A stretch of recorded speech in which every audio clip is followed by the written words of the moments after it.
ನಂಜನಗೂಡಿನ ನಂಜುಂಡೇಶ್ವರನಿಗೆ ಪ್ರಾರ್ಥನೆ ಸಲ್ಲಿಸಿ ದೇವರ ಒಂದು ಅನುಗ್ರಹವನ್ನು ಬೇಡ್ತಕ್ಕಂಥದ್ದು ಒಂದು ಭಾಗ. ಅದರ ಜೊತೆಯಲ್ಲಿ ಇವತ್ತು ಕಳೆದ ವಾರ ನನಗೆ ಒಂದು ಮಾಹಿತಿ ಕೊಟ್ಟಂಥದ್ದು ಪಕ್ಷದ ಕಾರ್ಯಕರ್ತರು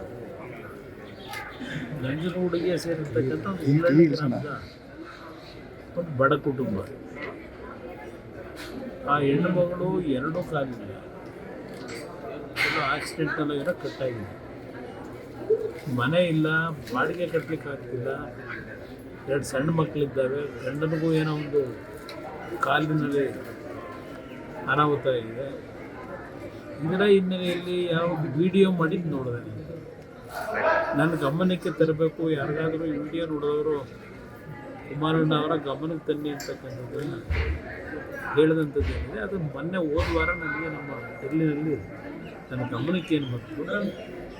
ಆ ಹಿನ್ನೆಲೆಯಲ್ಲಿ ನಮಗೆ ನಾಡಿಗೆ ಒಂದು ಎಲ್ಲರಿಗೂ ಶಕ್ತಿ ತುಂಬತಕ್ಕಂಥ ಸುಖ ಶಾಂತಿ ಕೊಡ್ತಕ್ಕಂಥ ದೇವರು ಒಂದು ಬರ. ನಾನು ಮೊದಲಿಂದಲೂ ಒಂದು ಕಡೆ ದೇವ್ರ ಮೇಲೆ ಭಕ್ತಿ ಇರೋದು ಬೇರೆ, ಇನ್ನೊಂದು ಕಡೆ ನಿಜವಾದ ದೇವರು ಅಂತಕ್ಕಂಥದ್ದು ನನಗೆ ಯಾರು ಸಂಕಷ್ಟದಲ್ಲಿರ್ತಾರೆ ಅಂಥವ್ರಲ್ಲೂ ದೇವ್ರನ್ನ ಕಾಣ್ತಕ್ಕಂಥದ್ದು ನಾನು ಮೊದಲಿಂದಲೂ ನನ್ನ ಹವ್ಯಾಸ ಬೆಳೆಸ್ಕೊಂಬಂದಿದ್ದೆ.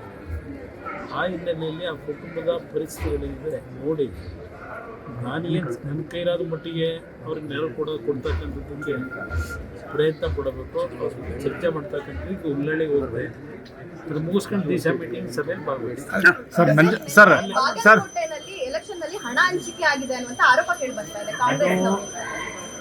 ಅದು ಸರ್ವೇ ಸಾಮಾನ್ಯ. ಚುನಾವಣೆ ನಡೆಯೋ ಪದ್ಧತಿ ಏನು ಅನ್ನೋದು ಪ್ರತಿಯೊಬ್ಬರಿಗೂ ಗೊತ್ತಿರತಕ್ಕಂಥದ್ದು. ಅದರ ಬಗ್ಗೆ ನಾನು ಚರ್ಚೆ ಮಾಡೋದು ಅನವಶ್ಯಕ. ಅಲ್ಲಿ ಬೇರೆ